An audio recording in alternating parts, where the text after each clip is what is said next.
Na apresentação de hoje, falaremos sobre radiação e os seus conceitos físicos. O que veremos hoje? A gente veremos o que é a radiação, faremos uma breve introdução sobre o assunto, os tipos de radiação, as aplicações nela na nossa área de estudo, que é a agronomia, a proteção radiológica e dosimétrica, e também sobre o decaimento radioativo e meia-vida. A gente pode começar falando sobre o que é a radiação. A radiação ela é a propagação da energia vinda de elementos chamados de elementos radioativos, né? E como se descobriu esses elementos? Foi esquecida uma rocha do material urânio em cima de um filme fotográfico virgem. Depois eles viram que aconteceu um fenômeno muito interessante, né? Que aquele filme foi velado, no caso, né, marcado por alguma coisa que saía daquela rocha. E nisso, na época, foi denominado raios ou radiações, né, vindas dessa rocha.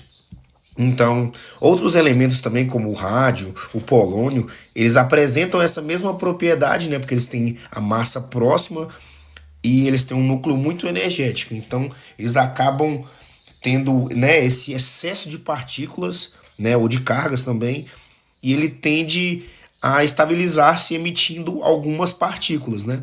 Então, foi assim que se descobriu a radiação, né? E esse fenômeno, né, que os elementos apresentam essas radiações foi chamado de radioatividade, né?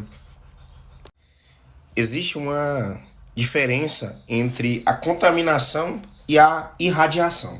A irradiação é a exposição, né, que você tem a um elemento que seja ele radioativo, né? Não necessariamente, né, o toque físico, né, desse elemento em você, né? Já a contaminação ela é exatamente isso, né? Ela é a presença daquele material no seu corpo ou em uma coisa, né? Seja ela qual for.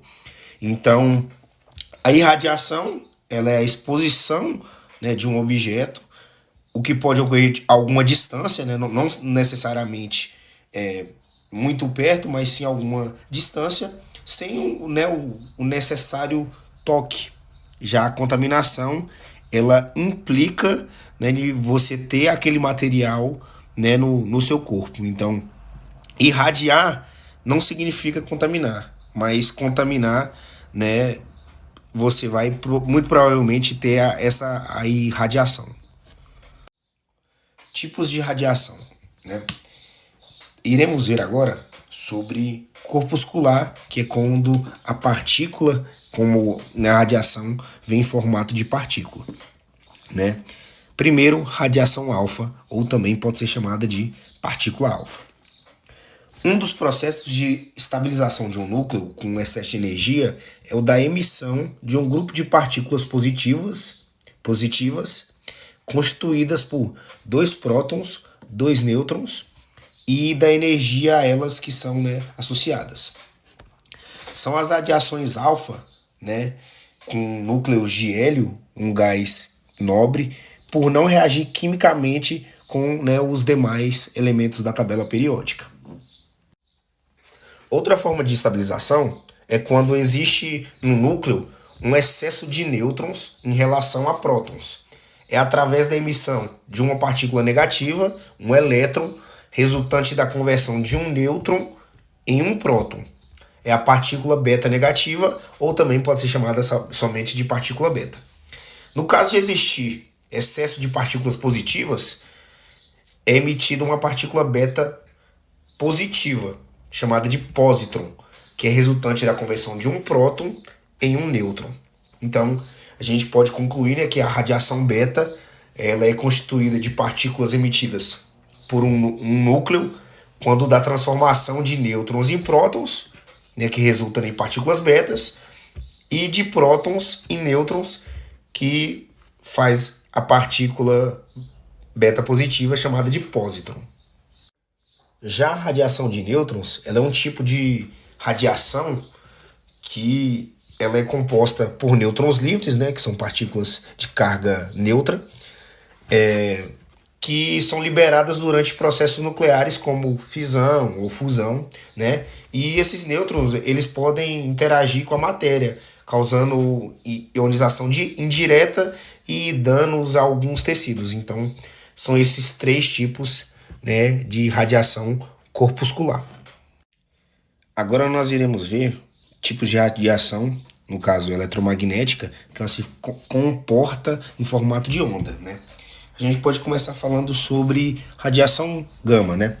A radiação gama ela é um tipo de radiação eletromagnética que ela vem a partir da formação do restante dos processos da partícula alfa e também do beta, né? Então, após a emissão de uma partícula beta ou alfa, o núcleo ele tenta se estabilizar, né?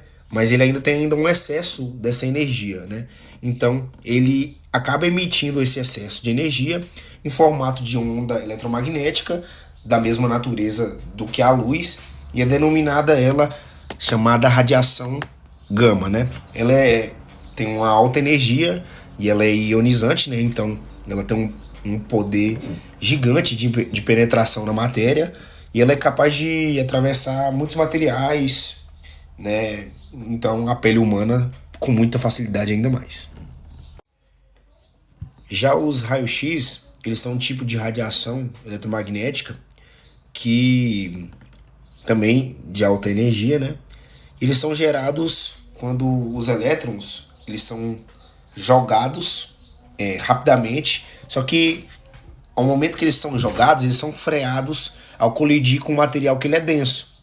E nisso é muito utilizado na medicina, né? Principalmente no caso, né, do exame de radiografia, para detectar lesões, observar ossos possivelmente quebrados e outros tecidos. Então, ele tem uma serventia, né, muito grande no nosso dia a dia, no nosso cotidiano.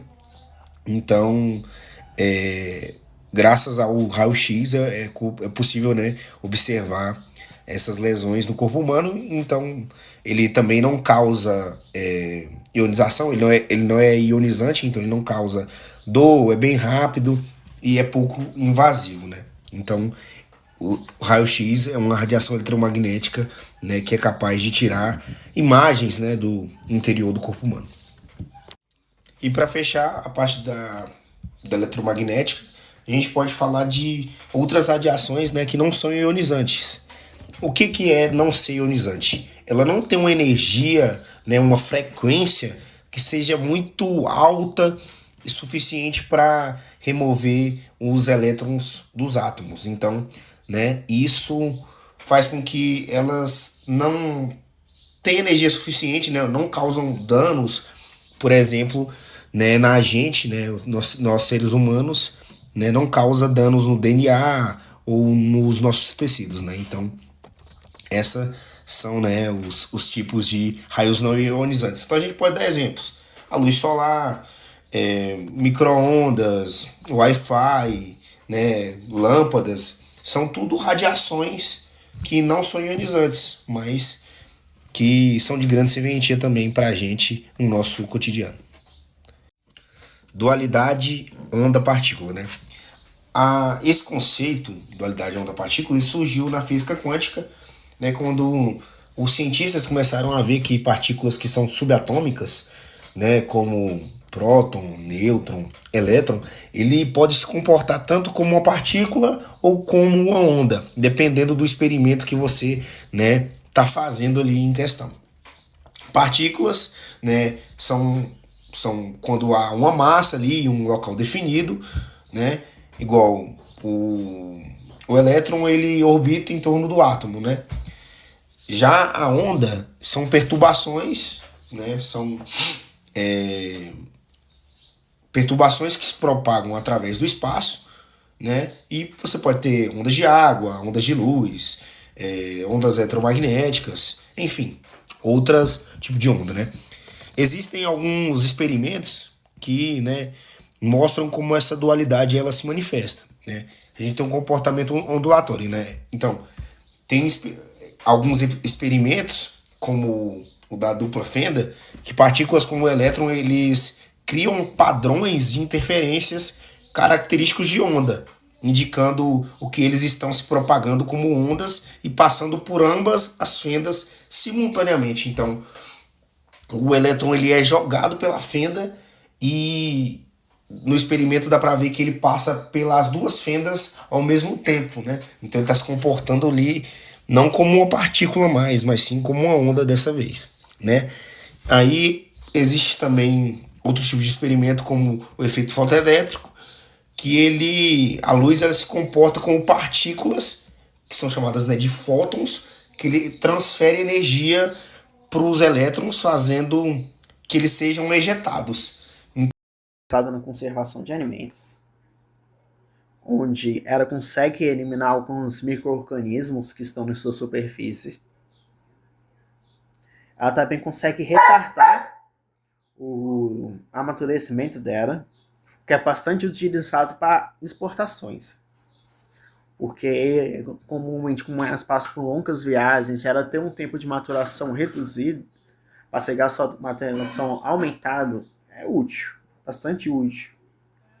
E também pela diminuição de químicos, né, para poder garantir a sanidade. Isso é algo também muito importante e muito variado na exportação. Isso também pode eliminar alguns insetos que estão em sua superfície. Também é utilizado em controles de pragas através da testar um inseto estéreo.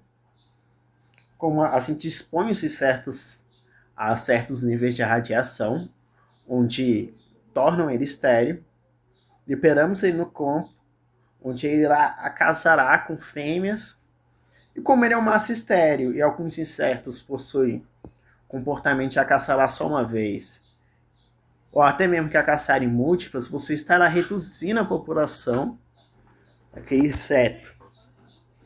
E é um controle que tem que ser feito gradativamente, pois você irá reduzir aos poucos. Através de vários machos estéreos que estão naquele ambiente, não reduzir a quantidade de filhotes, consequência a quantidade está paga. É um controle sem químicos, o que eu sentia é algo muito relevante. Está sendo muito avaliado isso. E também irei falar um pouco sobre o UV, que é bastante utilizado em laboratórios para limpar, esterilizar superfícies. Só que ele só vai conseguir esterilizar aquela área que ele tem contato, então não é a superfície. Só que ele é uma radiação luminosa também. Sobre alguns usos da radiação na agronomia, começarei pela espectroscopia, que é a forma em que a matéria reage à luz. Ela é fundamental para a vida na Terra real, pois a luz é a principal fonte de energia para a fotossíntese, que é a principal forma para as plantas conseguirem seu alimento, que é através da absorção de CO2, que nesse processo elas transformam ele em oxigênio, sabe que elas consomem o carbono, transformam, liberam o resíduo que é o oxigênio. Isso acontece através da energia que elas usam para fazer essas reações, que é a luz. Isso tudo dentro do espectro de onda visível. Também é válido falar que as plantas, elas absorvem, tem espectros que elas absorvem mais que outros, que no caso espectros de maior absorção das plantas é o azul, segundo o vermelho, terceiro o amarelo. O verde não é absorvido, pois elas são verdes. E normalmente as cores que a gente vê sobre insetos é a cor que eles não absorvem, é a cor que eles refletem. Então, como as plantas são verdes, elas não iam absorver o verde. E dentro disso, nós trabalhamos com algumas tecnologias. Para aumentar a quantidade de luz absorvida, com mantas, teras ou películas.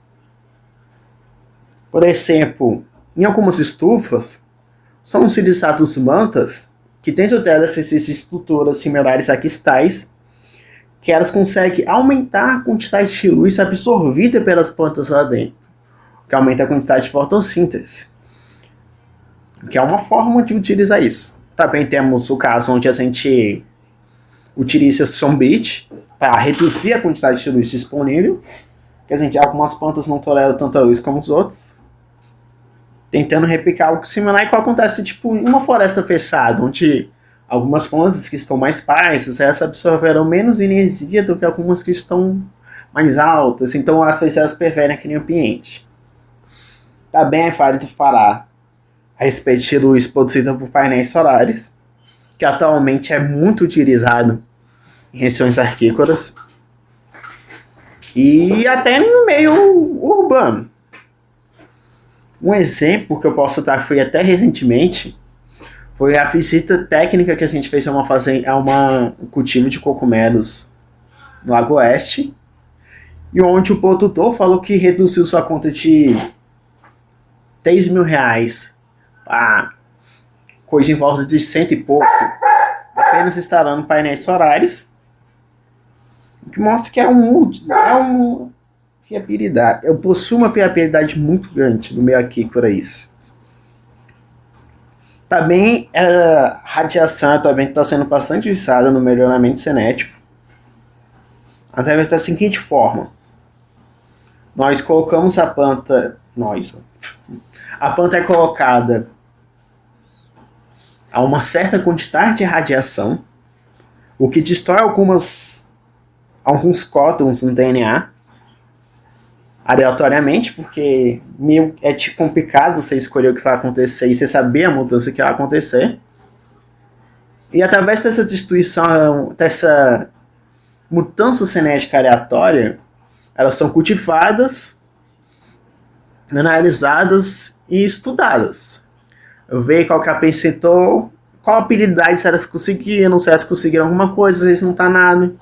Às vezes elas têm algum efeito negativo. Só que é uma destruição, é uma degeneração genética, né? Que é o que está ocorrendo nela. E é um método que, se feito corretamente, é seguro, pois não fica resíduos de radiação naquela planta modificada, e, se feito corretamente, irá ser selecionada apenas a planta que apresentou efeitos benéficos para ela. Não. Proteção radiológica são medidas utilizadas para proteger as pessoas dos danos causados pela exposição prolongada à radiação. No Brasil, o órgão responsável é a Comissão Nacional de Energia Nuclear, CNEM. Para diminuir a exposição à radiação, é necessário isolá-la com material de imunidade que são escolhidos de acordo com a menor capacidade de penetração da radiação ao material, que depende do tipo de radiação. Para a radiação corpuscular, a penetração é expressa pelo alcance, que é a distância provável que a partícula percorrerá até perder toda a sua energia cinética. Para a radiação eletromagnética, a penetração é expressa pela camada semi-redutora, que é a distância na qual aproximadamente 50% dos fótons são absorvidos pelo material. Os materiais mais adequados são: para a radiação alfa, folhas finas de papel ou alumínio; para a radiação beta, folhas finas de alumínio ou plástico; para a radiação gama, são necessárias paredes espessas de chumbo ou concreto; para a radiação de nêutrons, é necessário água ou materiais ricos em hidrogênio, que vão desacelerar os nêutrons, combinados com materiais de alta absorção de nêutrons, como o boro e o cádmio. Quando é possível evitar a exposição, diminui-se o dano limitando a exposição de acordo com a dosagem, onde a dose absorvida é calculada pela energia absorvida dividida pela massa do absorvedor. A unidade utilizada é o Gray, que é igual a 1 joules por quilograma. Para radiações ionizantes, é medida a exposição, que é a quantidade de carga elétrica positiva ou negativa, zerada por unidade de massa do meio. A unidade utilizada é o coulombs por quilograma.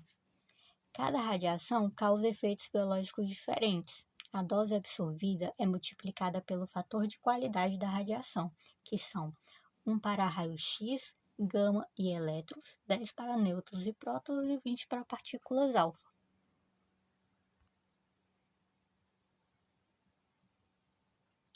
A radiação é liberada quando núcleos atômicos possuem desequilíbrio entre a quantidade de prótons e nêutrons, tornando-os estáveis. Os núcleos estáveis podem ser radioisótopos, que são elementos isótopos instáveis, como urânio, ou núcleos excitados temporariamente por uma reação nuclear. Nesse processo, o átomo perde partículas decaindo em massa e atividade e podendo se transformar em outro elemento. A duração do decaimento varia de acordo com cada elemento, podendo ocorrer em segundos ou bilhões de anos. Para estimar o tempo de decaimento, usamos o termo meia-vida, que é o tempo necessário para que a atividade do elemento seja reduzida à metade da atividade inicial. A meia-vida ocorre exponencialmente até que a atividade seja reduzida a uma quantidade insignificante na natureza.